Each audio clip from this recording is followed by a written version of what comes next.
La RDC commémore aujourd'hui la journée où le Félix-Antoine Tshisekedi, le président de la République, allais-je dire, a honoré le fils du pays, a honoré celui qu'on appelle un prophète. En RDC, il y en a certainement qui l'appellent héros parce qu'il était le premier à revendiquer le droit, à revendiquer le traitement d'égal à égal entre le blanc et le noir. Et donc aujourd'hui, c'est une journée chômée et payée, décrétée par le chef de l'État il y a peu. Vous avez certainement suivi la lecture de l'ordonnance dans les antennes de la RTNC. Alors on parlera également de la signature de l'Union sacrée de la nation, de la charte justement, une charte qui a été signée hier par les caciques de l'Union sacrée de la nation. Pratiquement tout le monde a posé sa signature pour donner la forme juridique à cette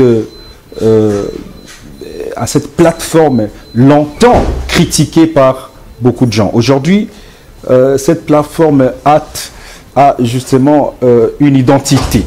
Juste après ceci, nous revenons à vous.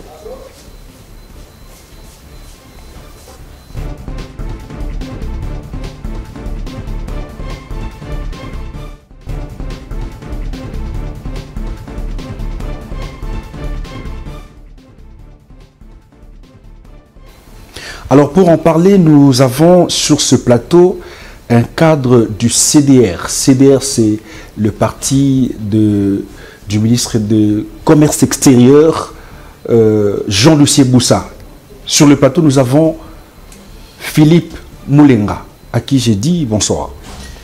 Bonsoir, Monsieur Désiré, et bonsoir à tous les téléspectateurs de votre chaîne qui pourront nous suivre directement, tout comme en différé.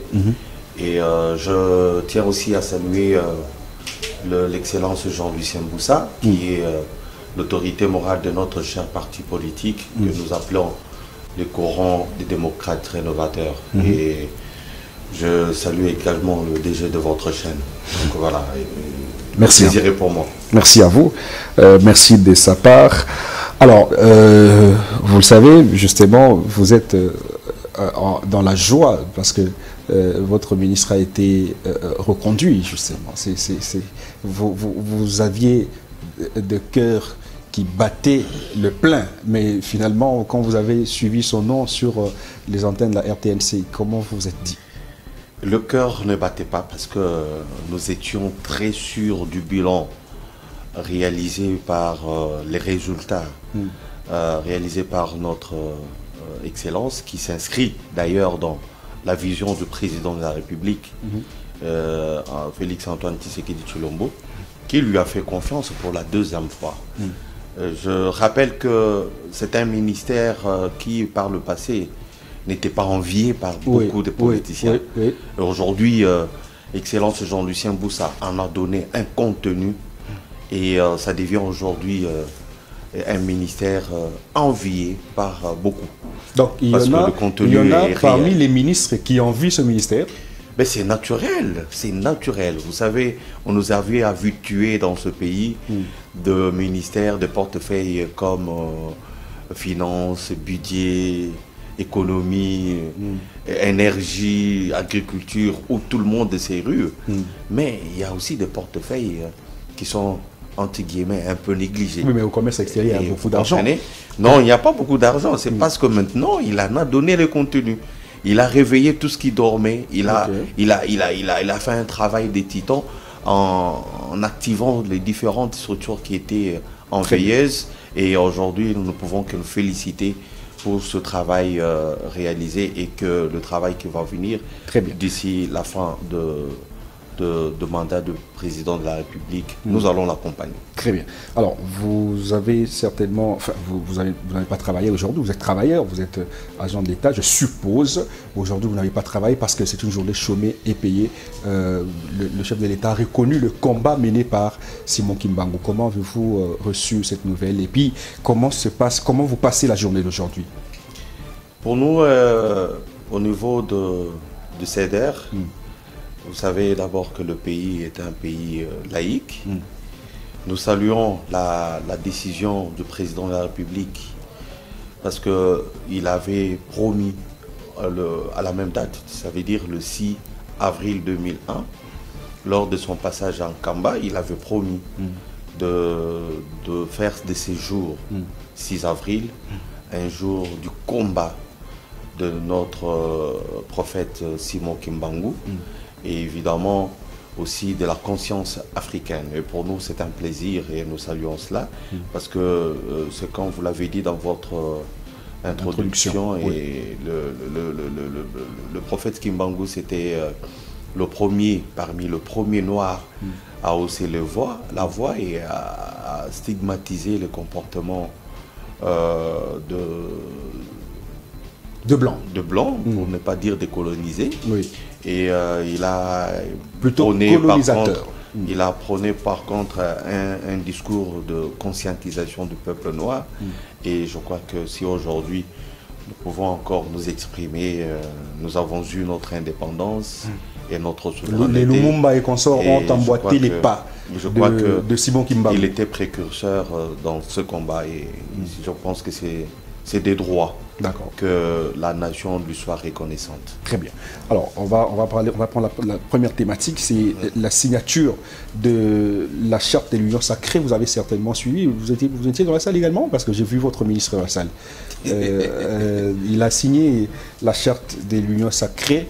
Ça veut dire que désormais, l'Union sacrée devient une plateforme. Je ne sais pas, est-ce qu'elle est une plateforme électorale ou une plateforme je ne sais pas quelle est la connotation que vous donnez à la charte qui a été signée hier par les chefs des partis politiques et des plateformes? Je veux revenir à votre question, mais je voudrais quand même en finir avec le premier sujet en rapport avec la célébration du jour. D'accord. Vous savez que ce n'est pas un fait, le hasard, de me voir vêtu en vert. D'accord. Le vert, vous êtes kimbanguiste? Le vert, c'est une couleur d'espoir. Je ne suis pas kimbanguiste, je suis chrétien. Et mais ils sont chrétiens aussi. Ils ne sont pas chrétiens. Ah, ils sont kimbanguistes. Pour le combat, les kimbanguistes ne sont pas des chrétiens. D'accord. Mais pour le combat mené par un digne fils de ce pays. Et nous ne pouvons que nous tous saluer, tirer le chapeau pour dire il a payé de sa vie d'ailleurs, vous comprenez, et évidemment, à défaut de faire de lui héros national comme c'était un religieux, il avait un message prophétique, et pour nous, nous pensons que consacrer ces jours pour le combat mené par ces grands dignes fils de ce pays, je crois que pour nous, c'est Dieu qui nous parle. Vous savez, le président de la République, quand il a eu le pouvoir, il a consacré ce pays entre les mains de Dieu. Nous, sur le plan spirituel, l'acte qu'il vient de poser, je crois qu'il est significatif. Certes, il y a des gens qui peuvent dire nous sommes un pays laïque, mais pourquoi consacrer toute une journée pour le combat de Simon? On n'a pas dit. C'est la religion kimbanguiste. On a dit le combat mené par Simon Kimbangu et la conscience africaine. Donc c'est un jour de réflexion, un jour de méditation où chacun de nous en tant que Congolais africains, nous devons réfléchir sur notre devenir et surtout par rapport aux défis qui sont les nôtres. Le défi du développement, le défi de la pauvreté, vous comprenez, et surtout les défis liés aux infrastructures qu'il faudrait naturellement construire et donner une chance au moins à l'Afrique et aux Africains d'avoir un meilleur avenir. Très bien, alors on va revenir au sujet. Signature de la charte, je dois vous avouer que ce n'est pas un fait anodin. Il nous reste 8 ou 9 mois pour aller aux élections. 9 au total. D'abord, le premier signal, c'est la sortie du deuxième gouvernement, Sama 2 comme on dit. Et quand vous lisez entre les lignes la composition de ce gouvernement, vous allez vous rendre compte que le président de la République a tenu compte des leaders au moins dans le 4 espaces linguistiques. Avec quelle stratégie? La stratégie, c'est d'avoir le second mandat. Non, il a respecté, la géopolitique. Bien sûr. Et aujourd'hui, vous savez que nous suivons le média, tant que vous autres, quand vous suivez bien, vous allez voir qu'au moins dans chaque, aujourd'hui, sur le 26 province, il y a toujours un représentant de cette province qui se trouve au gouvernement. Pour nous, nous saluons la recomposition de cela et surtout la reconduction de notre ministre. Pour nous, c'est une fierté, c'est une marque de confiance, pourquoi pas de considération et envers notre chef. C'est comme ça au niveau du CEDER. Nous n'avons qu'un seul candidat. Et notre candidat, c'est Félix Antoine Tshisekedi Tshilombo. Parce qu'il a reconduit votre président. Non, non. D'ailleurs, est-ce que si le CDR n'avait pas un ministère, vous alliez soutenir Félix Tshisekedi? En fait, nous sommes des gens de valeur. Nous ne courons pas derrière des individus. Nous avons fait l'opposition dans ce pays. Et nous n'avions même pas demandé quoi que ce soit à M. Kabila.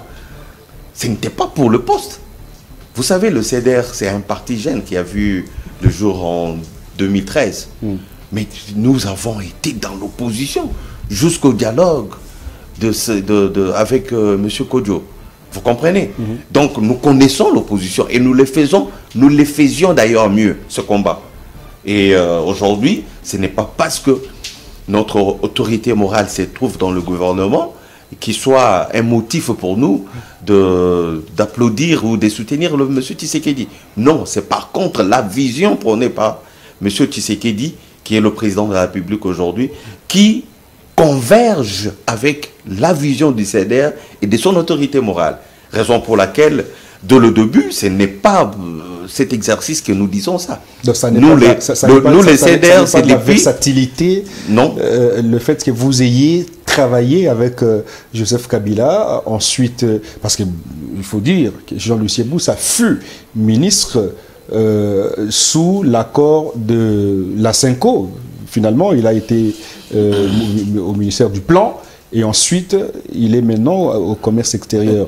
Ça veut dire que Jean-Lucien Boussa, où vous avez vécu la transition de Joseph Kabila à Félix Tshisekedi. Vous savez que le dialogue, ça ne s'appelle pas la versatilité, ça? Non, non. Par contre, je veux vous démontrer noir sur blanc. Lorsque vous parlez du dialogue, vous comprendrez qu'il y a eu une opposition qui faisait ombrage au pouvoir en place. Et dans cette opposition, mon leader, Jean-Lucien Boussa, y était. Pas comme personnalité de moindre, mais une personnalité sur qui il fallait compter. Raison pour laquelle, au cours de ces dialogues, il était parmi les rapporteurs de ces dialogues. Donc, dire aujourd'hui qu'il y ait une versalité, je dis non. Non pour la simple raison que si nous étions entrés dans le gouvernement, à la dernière étape, aux dernières minutes du règne de Kabila, c'était un gouvernement qui était appelé à organiser des élections. Aujourd'hui, s'il y a eu alternance, il y a eu des élections, c'est grâce aussi à notre combat. Parce que nous avions accepté d'entrer dans ce gouvernement d'union nationale issu du dialogue, où il y a eu des opposants qui sont entrés.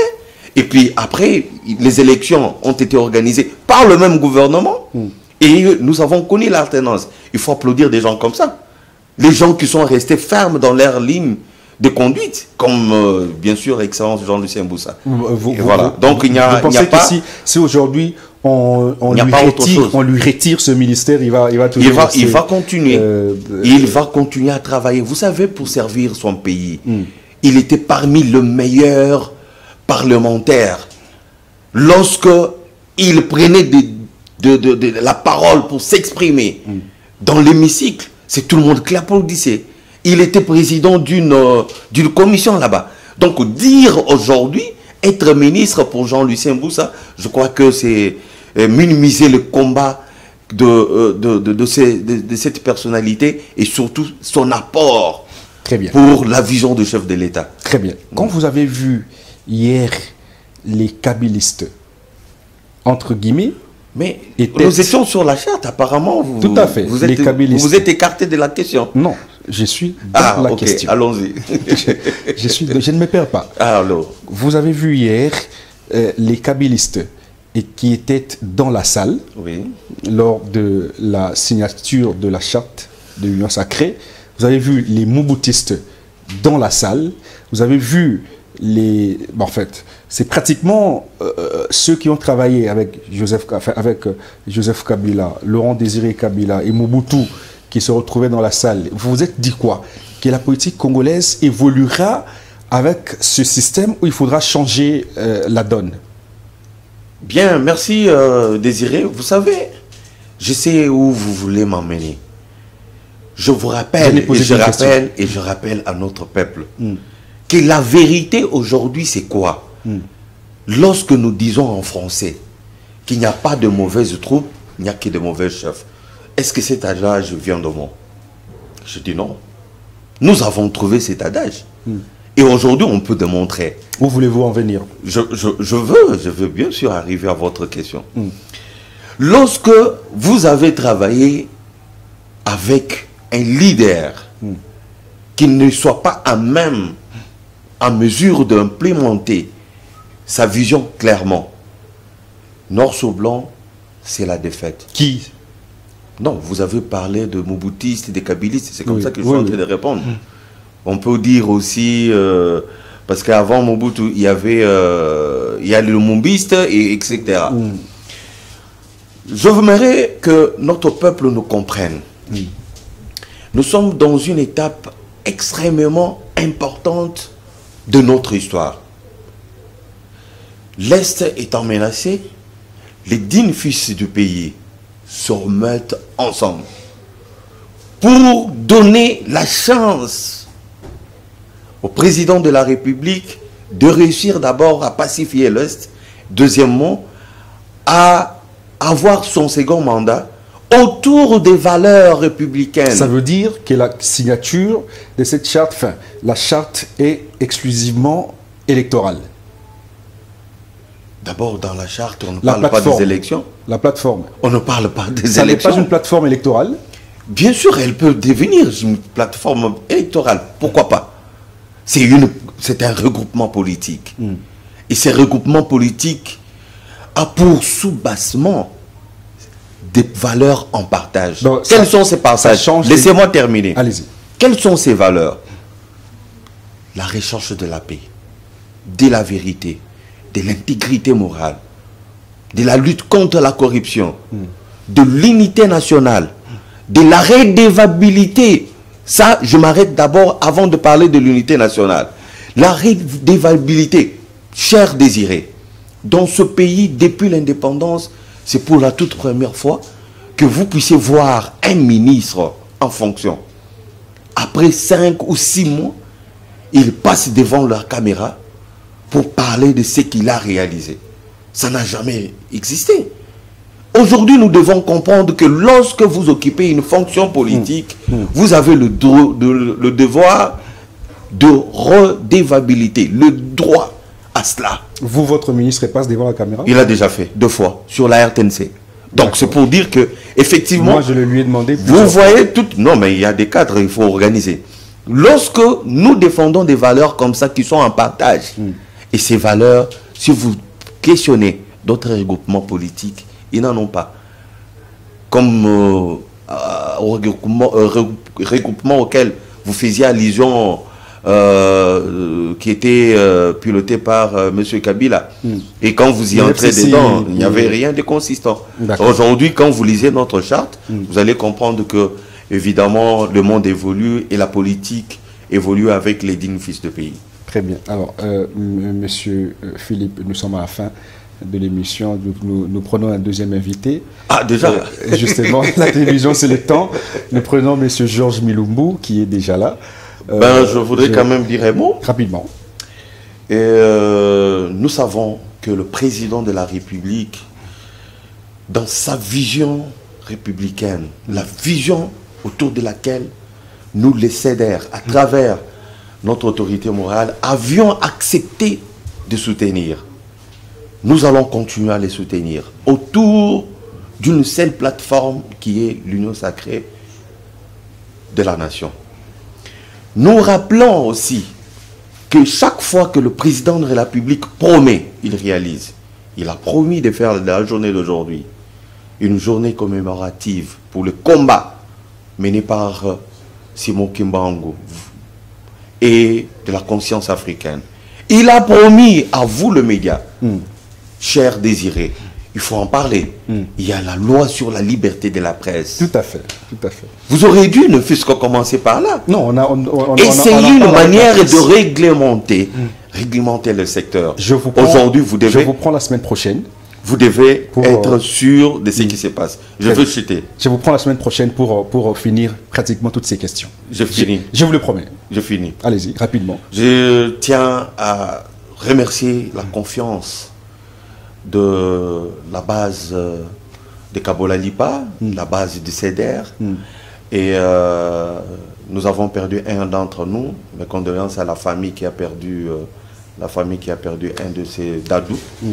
Nous saluons cela et nous nous encourageons à lutter jusqu'au triomphe de la vérité et surtout triomphe de notre chef Félix Antoine Tshisekedi Tshilombo. Merci à vous d'être passé. Merci beaucoup, monsieur Désiré. Ne nous quittez pas. Juste après ceci, Georges Mulumbo vient sur le plateau.